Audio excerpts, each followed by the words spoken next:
Amém.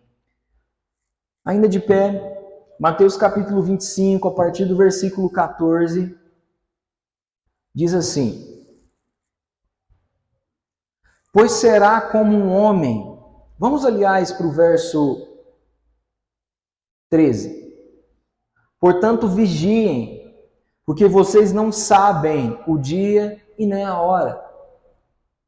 Pois será como um homem que, ausentando-se do país, chamou os seus servos e lhes confiou os seus bens.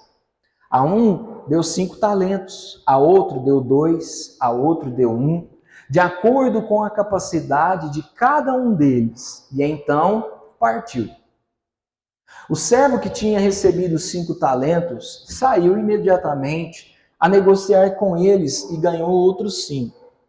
Do mesmo modo, o que tinha recebido 2 ganhou outros 2. Porque o servo que tinha recebido 1 talento, saindo, fez um buraco na terra e escondeu o dinheiro do seu senhor. Depois de muito tempo, o senhor daqueles servos voltou e fez um ajuste de contas com eles. Aproximando o que tinha recebido 5 talentos, entregou outros 5, dizendo: Ó Senhor, o Senhor que me confiou 5 talentos, eis aqui outros 5 que ganhei. O Senhor disse: Muito bem, servo bom e fiel. Você foi fiel no pouco, sobre o muito o colocarei. Venha participar da alegria do seu Senhor. E aproximando-se também o que tinha recebido 2 talentos, disse: O Senhor me confiou 2 talentos, eis aqui outros 2 que ganhei. Então o Senhor disse: Muito bem, servo bom e fiel. Você foi fiel no pouco, sobre o muito colocarei. Venha participar da alegria do seu Senhor. Chegando por fim, o que tinha recebido 1 talento disse: Sabendo que o Senhor é homem severo, que colhe onde não plantou e ajunta onde não espalhou, fiquei com medo e escondi o seu talento na terra. Aqui está o que é seu. Mas o Senhor respondeu: Servo mau e preguiçoso. Você sabia que eu colho aonde não plantei e ajunto aonde não espalhei. Então você deveria ter entregado o meu dinheiro aos banqueiros, e eu, ao voltar, receberia com juros o que é meu. Portanto, tirem dele o talento e deem ao que tem 10. Porque a todo o que tem mais será dado e terá em abundância, mas ao que não tem, até o que tem será tirado. Quanto ao servo inútil, lance-o para fora nas trevas. Ali haverá choro e ranger de dentes. Você pode se sentar.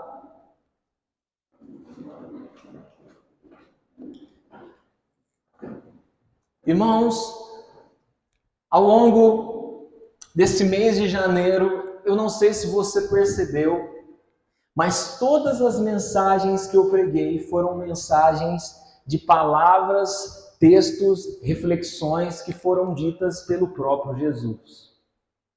E não sendo diferente hoje, o texto que nós acabamos de ler é um texto que o próprio Jesus proferiu no seu discurso. E ele é muito claro em trazer uma palavra muito autoexplicativa. E eu não sei se você notou um detalhe muito importante, mas essa parábola começa falando de talentos, de coisas, de questões que se envolvem os nossos pensamentos humanos, mas ela termina falando de escatologia, dizendo que há um juízo e que há um inferno proposto para algumas pessoas. Quando nós olhamos para essa parábola e ao final enxergamos alguém que está sendo louvável pela sua conduta diante de um Senhor, e ao mesmo tempo nós também vemos alguém que está sendo condenado a ser lançado em trevas, isso deve trazer um pisca-alerta em nós. Você concorda comigo? Não é só uma parábola, não é só uma historinha. Jesus, em outras palavras, ele está falando de céu e inferno, ele está falando de salvação, ele está falando sobre ser gerado em nós um senso de andarmos segundo a justiça de Deus. Você está comigo aqui? E a grande questão que fica é, o que esse texto está falando quando ele está falando de talento? Talento, eu não sei se você sabe, mas era uma unidade de peso que depois acabou se tornando um valor universal equivalente, ou seja, uma espécie de nota, uma espécie de valor para se coordenar negociações. E resumidamente, um talento, eu não estou falando 10, estou falando um talento, era o equivalente a 18 anos de trabalho de um homem. Nos dias de hoje eu fiz o cálculo para você, que eu sei que você está calculando na sua cabeça, seriam aproximadamente 304 mil reais. Isso significa que cada homem daquele, um ganhou 1,5 milhão, o outro ganhou 600 mil e o outro ganhou 300 mil reais. Com um detalhe, para eles cuidarem desse dinheiro todo que não era deles. Champlin vai dizer que Jesus, quando ele fala essa parábola, ele usa uma estratégia que só um grande orador saberia fazer. Porque ao mesmo tempo que ele está tratando de dinheiro, de talento, de grande quantidade, isso chama o olhar humano, ao mesmo tempo ele está fazendo uma análise de que os talentos de Deus, que Deus dá ao homem, são tão valiosos quanto 1,5 milhão, 600 mil ou 300 mil reais. Um talento nas mãos de Deus pode produzir mais do que todo o dinheiro do mundo dessa terra. Você está comigo aqui? Alguém com um talento certo, no lugar certo, com um propósito certo, é melhor do que alguém no lugar errado, com a visão errada e com todo o dinheiro do mundo. Deus, ele não precisa de dinheiro, ele precisa do talento certo, no lugar certo. Quantas vezes nós vimos milagres de Deus sendo gerados em lugares que não tinham dinheiro para serem gerados? Mas o milagre continuou acontecendo, porque Deus, ele não está vinculado ao dinheiro, porque ele é o dono do ouro e da prata. E assim como no nosso vocabulário, meia, já ouviu essa expressão? O que é meia? Meia pode ser o número 6, meia pode ser uma meia cartela de ovo, meia pode ser o que a gente põe no pé, meia pode ser um monte de coisa. Assim, a palavra talento dessa parábola pode ser um monte de coisa. E qualquer uma delas pode ser uma coisa que esteja ganhando o seu coração. Deixa eu falar algo para você. Talvez o seu filho seja o seu talento nessa noite. Talvez o seu talento seja o seu trabalho. Talvez o seu talento sejam as coisas que Deus entregou nas suas mãos. Um monte de coisa pode ser o seu talento. Mas nessa noite nós precisamos identificar o que nós estamos fazendo com o talento que o Senhor entregou nas suas mãos, nas nossas mãos. Olha aqui para mim, todo mundo tem um talento. João, eu não. Você não tem noção de com quem você está falando? Se eu colocar a mão num negócio, eu já sei que vai dar errado. Meu irmão, até você, que pode se achar alguém sem talento, tem um grande talento nas mãos de Deus. Se você estivesse entendendo o que eu estou falando, você já tinha dado uns 300 glória a Deus. Aleluia. Dos versos 14 ao verso 30, irmãos, ele começa narrando uma parábola de uma história que a gente não precisa ser muito entendido para entender que a figura que está sendo ilustrada aqui é Deus, amém? Então imagine o seguinte, a história começa dizendo assim: e Deus chegou para 3 dos seus servos e entregou os seus talentos para cada um deles. Para um ele deu 5, para outro ele deu 2, para outro ele deu 1. E ele disse assim: eu entrego para vocês porque eu estou indo embora para outro país. E aí cada um começa a cuidar da administração dos seus valores, da forma que entendeu melhor para cuidar. Até aqui, amém. O que nós precisamos entender sobre isso aqui, irmãos? A primeira coisa que eu quero que você escreva, anote, guarde no seu coração, deixe essa palavra cair dentro do seu peito e repousar sobre você. Aqueles homens, eles não eram dono do dinheiro que foi confiado a eles. Você consegue entender? Aqueles homens, eles ganharam não 1,5 milhão, eles ganharam a responsabilidade de cuidar de 1,5 milhão. E isso muda tudo, porque agora nós entendemos que eles não são donos, eles são meros mordomos de alguém que vai buscar o dinheiro de volta. João, onde você está querendo chegar com isso, irmão? Nós precisamos colocar algo dentro do nosso coração. Nessa vida, nós não somos dono de nada. Tudo que nós temos foi algo que o Senhor confiou nas nossas mãos para nós cuidarmos, mas nós não somos donos de nada. O carro que você tem não é seu, foi Deus que te deu. A sua esposa que você tem não é sua, foi Deus que te deu. Os bens, as coisas que você construiu, a sua personalidade, os seus dons naturais, as coisas belas que você faz, tudo isso não é seu. Você não seria capaz de ter, fazer ou adquirir nada disso. Tudo que você tem foi Deus que te deu. Você é um mero mordomo, você é um mero administrador, você é um mero cuidador dos presentes que Deus te deu. Agora vem comigo. Se eu pego emprestado algo com alguém, eu tenho que cuidar melhor do que o que é meu, porque afinal de contas eu tenho que devolver. Se a esposa que Deus te emprestou, você tratar ela mal, vai chegar o dia que o Senhor vai vir, Ele vai acertar as contas com você. Se eu trato o filho, que é o que Deus me deu, mal, vai chegar um dia que o acerto de contas vai chegar e ele vai me perguntar o que eu fiz, o que você fez com o filho que eu te dei. Outro dia eu vi algo super interessante, um historiador, pastor, dizendo o seguinte: olha, nós precisamos entender como pastores que nós não somos o noivo, nós somos meramente os amigos do noivo. E o que o amigo do noivo faz? O amigo do noivo, enquanto o noivo ele está viajando, ele cuida da noiva, ele anda do lado da noiva, ele protege a noiva das outras pessoas, mas no final das contas não é ele que vai casar com a noiva, ele não pode se apaixonar pela noiva, porque a noiva não é dele. João, o que você está querendo dizer com isso? Você não deve se apaixonar pelas coisas que Deus te deu, porque elas não são suas, elas são dele. O carro que você tem, você não pode se apaixonar por ele, porque ele não é seu, ele é só um presente que Deus te emprestou. Os seus filhos são uma bênção, mas eles não são seus, eles são um presente que Deus confiou a você.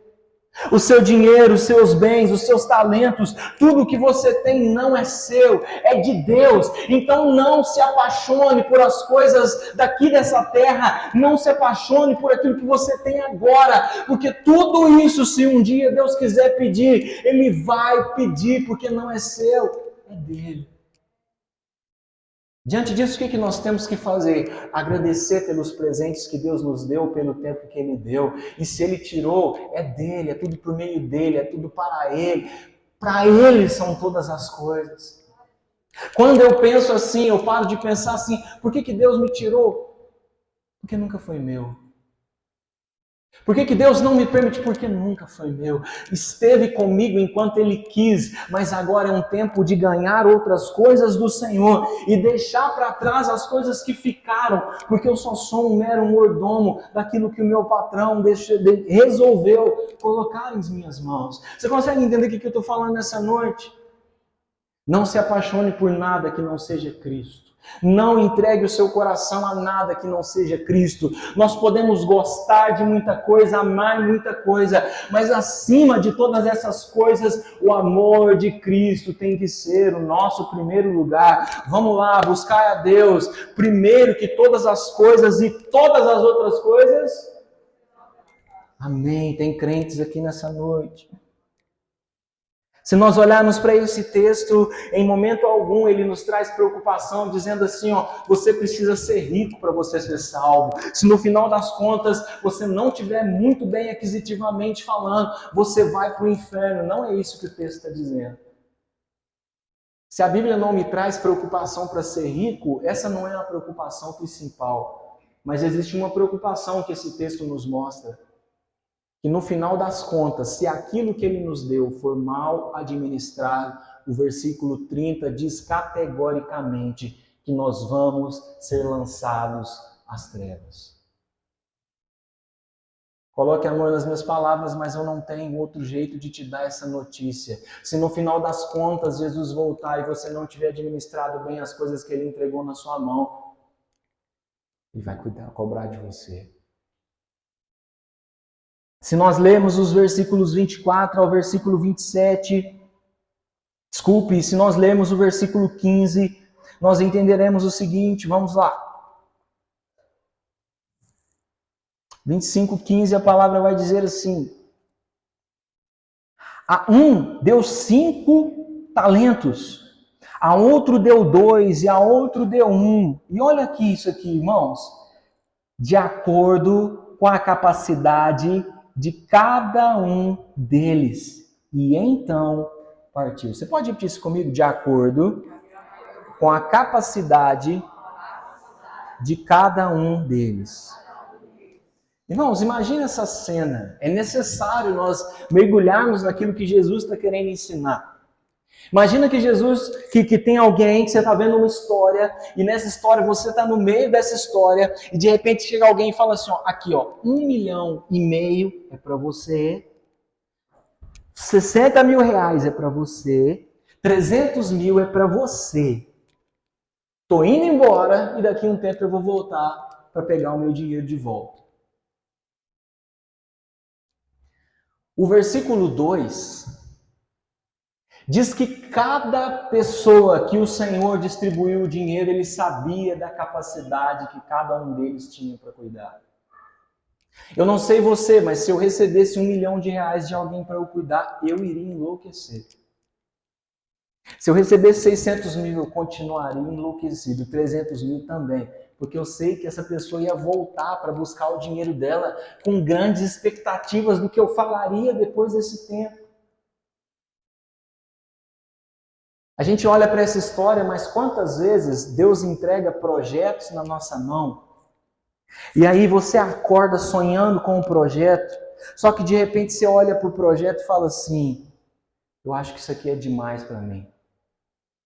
Eu acho que isso aqui foge do meu controle, é mais do que eu consigo carregar, é mais do que a minha inteligência me permite ir, é mais do que os projetos que eu acho que eu sou capaz de fazer. Mas irmão, olha aqui, o versículo 2 diz que para cada um que ele entregou a quantidade de talentos, por mais alta que fosse, por maior quantidade de talentos que fosse, ele sabia das condições que cada um tinha para administrar. Olha aqui para mim então, em nome de Jesus. Se Deus está te entregando algo, é porque você é capaz de cuidar daquilo que Ele te entregou. Se Deus te deu visões, revelações, entendimentos, se Deus te colocou uma visão de algo para você fazer, é porque você é capaz de fazer. Nós somos capazes de fazer aquilo que Deus nos entregou nas nossas mãos, por mais que às vezes nós olhamos e dizemos assim, isso não dá para mim. Se todos nós formos olharmos, na verdade não dá para ninguém mesmo, porque ninguém é capaz de fazer algo sem ter Deus ao seu lado. Mas se nós estivermos do lado certo, no lugar certo e com o entendimento certo, o talento que foi confiado a nós, ele será cumprido de acordo com o seu propósito, ainda que aos nossos olhos seja grande. Lucas 1,37 vai dizer que nada é impossível para Deus. Vou transformar isso em um ditado popular para você. O Deus que dá a visão também dá a provisão.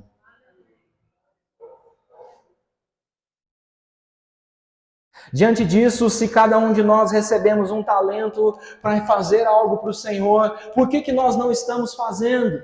Por que nós estamos jogando fora os talentos que Deus nos entregou?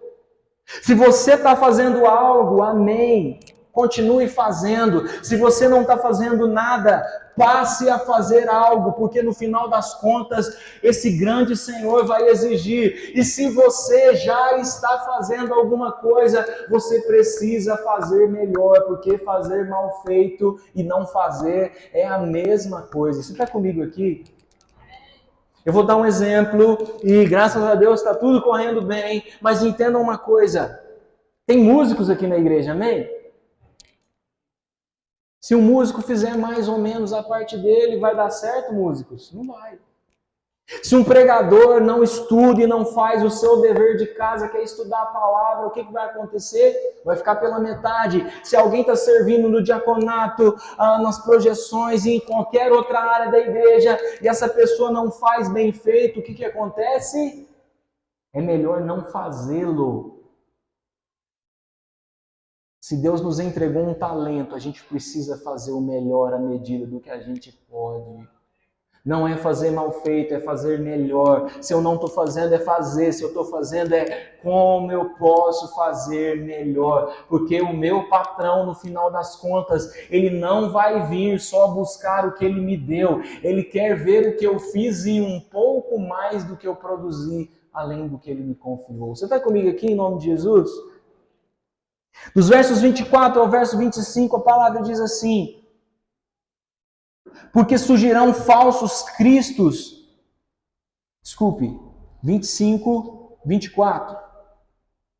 Chegando por fim, o que tinha recebido um talento, disse, sabendo que o Senhor é um homem severo, que colhe onde não plantou e ajunta onde não espalhou. Fiquei com medo e escondi seu talento na terra. Aqui está o que é seu. Mas o Senhor respondeu, servo mau e preguiçoso, você sabia que eu colho onde não plantei e ajunto onde não espalhei. Então você devia ter entregado o meu dinheiro aos banqueiros, e eu, ao voltar, receberia com juros o que é meu. Eu vou pedir para você repetir mais uma vez, porque isso é pedagógico.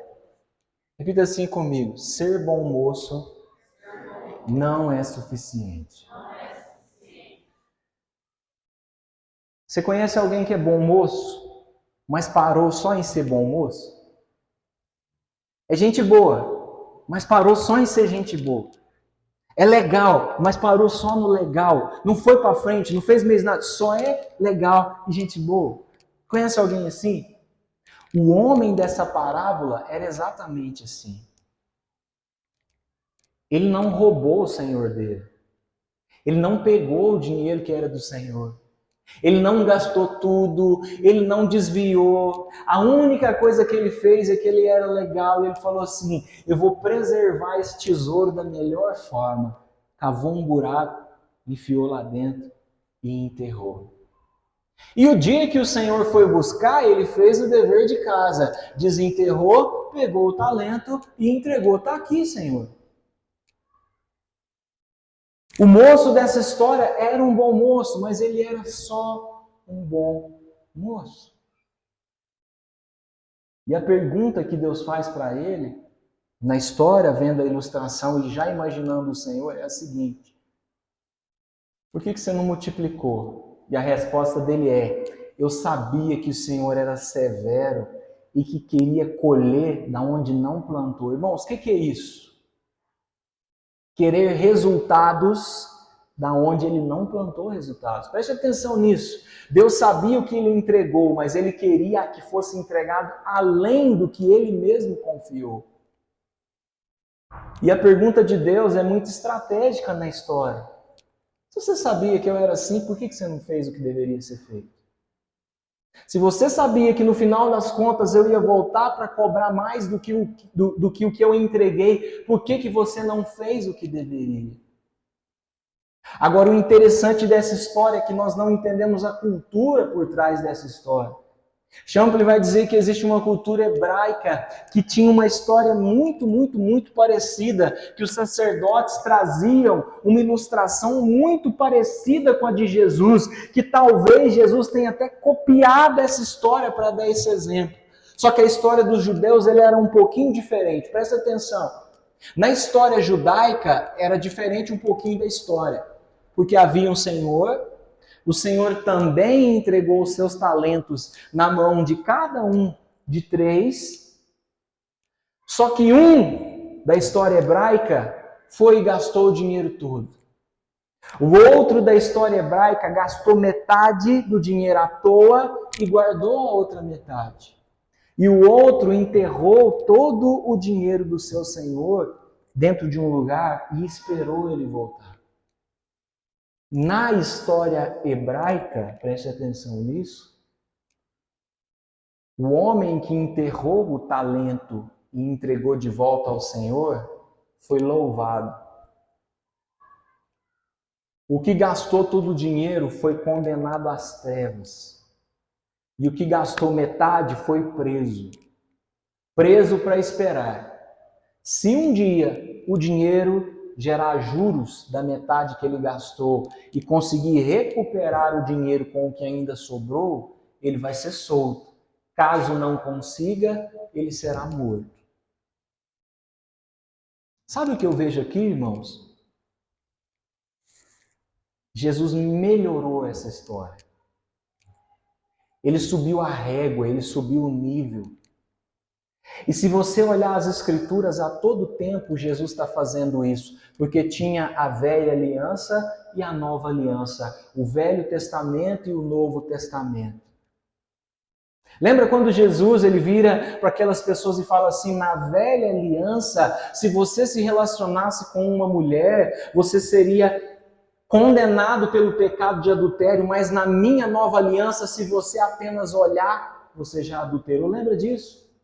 Essa parábola é como se Jesus estivesse fazendo a mesma coisa. Olha, na velha aliança, talvez você aprendeu que só entregar a vida para Jesus já era suficiente. Você podia enterrar o seu tesouro, os seus talentos, as suas coisas e estava tudo certo. E você ainda seria louvado. Mas na nova aliança, só ser salvo não é o fim da história, é o começo da história. A partir da salvação, precisa ser gerado um fruto de multiplicação de talentos, porque senão, ao contrário da velha aliança, só ser salvo te faz só mais alguém inútil, como alguém que gastou o dinheiro todo. Eu não quero só gerar salvação em você, eu preciso da multiplicação dos seus talentos, para que o nome de Jesus seja divulgado a toda nação, terra, confins da terra, e até o lugar onde for necessário gerar salvação.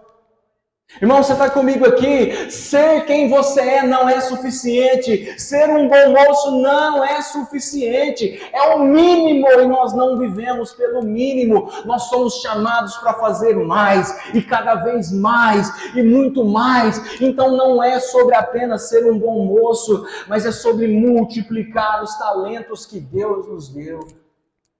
E talvez Deus esteja perguntando para você assim nessa noite, se você sabe que no final do seu último dia de vida eu vou cobrar o que você fez, o que você ainda está esperando, o que eu ainda estou esperando para agirmos de acordo com a exigência do nosso bom Senhor. O versículo 30, que é o final dessa parábola, diz assim: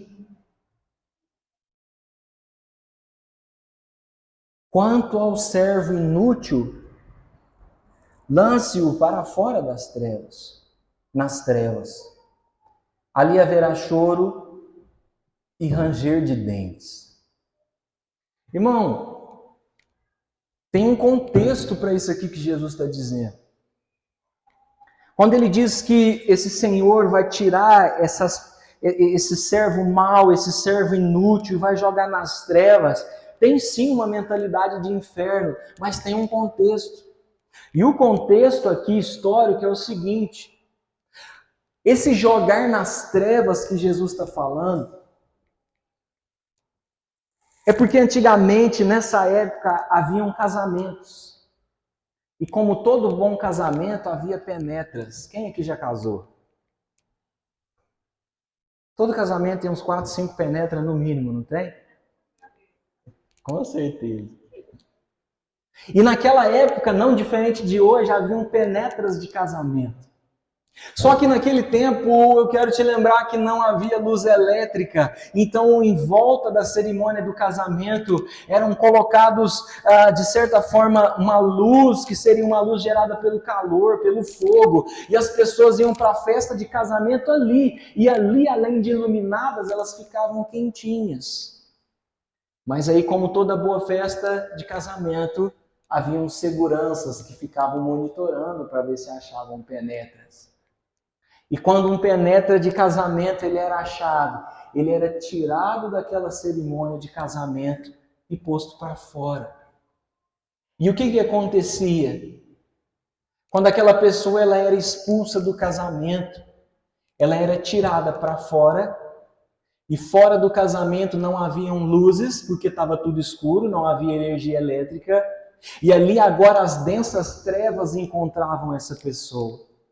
As densas trevas geravam medo, porque no meio do deserto, no escuro, você é a presa mais fácil para qualquer animal selvagem te pegar. E como se não bastasse isso, como eles estavam no deserto, longe do calor e longe da luz, o vento batia ao longo da noite do deserto e causava tanto frio até as pessoas começarem literalmente a ranger os dentes. O exemplo que Jesus está dando é de alguém que está sendo tirado do meio e literalmente vai ficar no escuro porque está longe da luz, literalmente vai ficar com medo porque está sem proteção e vai ranger os dentes de tanto sentir frio. João, não estou entendendo onde você quer chegar. Muitas vezes nós desenvolvemos uma concepção de inferno, que o inferno começa lá no Lago de Fogo.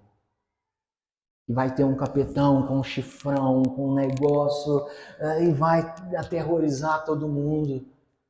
Mas posso te ser sincero? O inferno não começa no Lago de Fogo. O inferno começa quando você está sendo distanciado do noivo, da noiva, e você começa a andar em densas trevas, elas te geram medo e elas te fazem frio, porque você está longe do calor do Pai. O inferno não começa no Lago de Fogo. O inferno começa quando nós nos distanciamos do noivo e da noiva. Você consegue entender?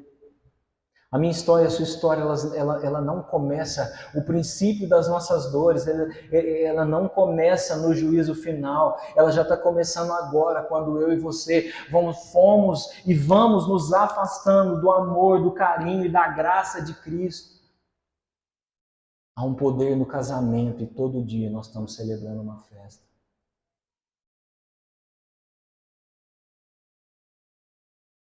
Eu queria chamar o Ministério de Louvor para parecer que está acabando. E eu queria te contar uma ilustração que Martim Lutero usou um dia no seu sermão. Tratando a respeito de inferno. Ele contou uma narrativa dizendo o seguinte: olha, um dia houve um grande congresso de potestades malignas e elas se reuniram para comemorar os feitos que elas haviam feitos com os cristãos. E ali foi oportunizado para que cada demônio pudesse falar aquilo que fez contra um crente. E o primeiro disse assim: olha, eu estou muito feliz, porque no meio do deserto haviam 10 cristãos. E esses 10 cristãos estavam sozinhos no deserto. E eu enviei uma alcateia de lobos, e essa é alcateia mesmo, né? Eu enviei uma alcateia de lobos e essa alcateia matou aqueles cristãos. E os cristãos, 10 cristãos morreram por minha causa. Satanás virou para eles e disse assim: grande coisa, aqueles cristãos estavam salvos. Você só adiantou a salvação deles. Imediatamente outro demônio gritou e disse assim: olha, eu tenho uma comemoração melhor.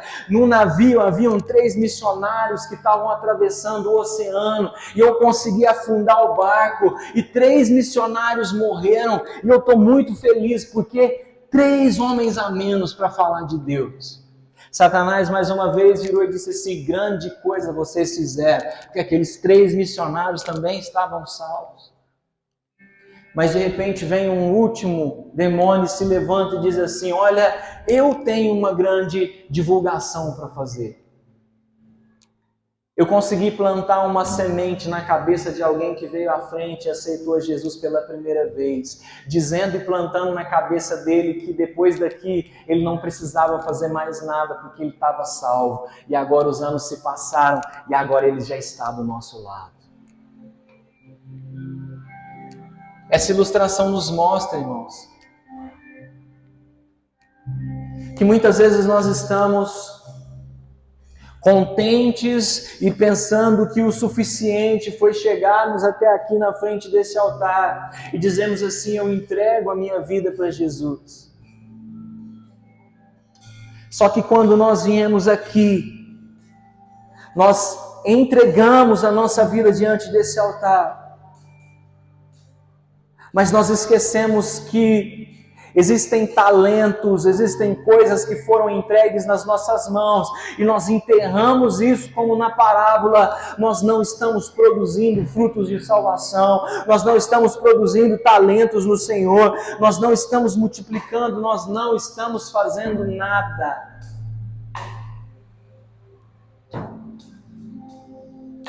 E já existe um ditado que diz assim: quem não ajunta, espalha.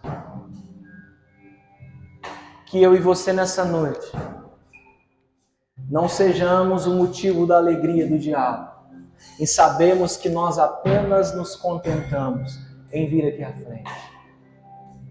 Que nessa noite nós possamos não nos contentar em só virmos aqui, fazermos uma oração bonita e chorarmos.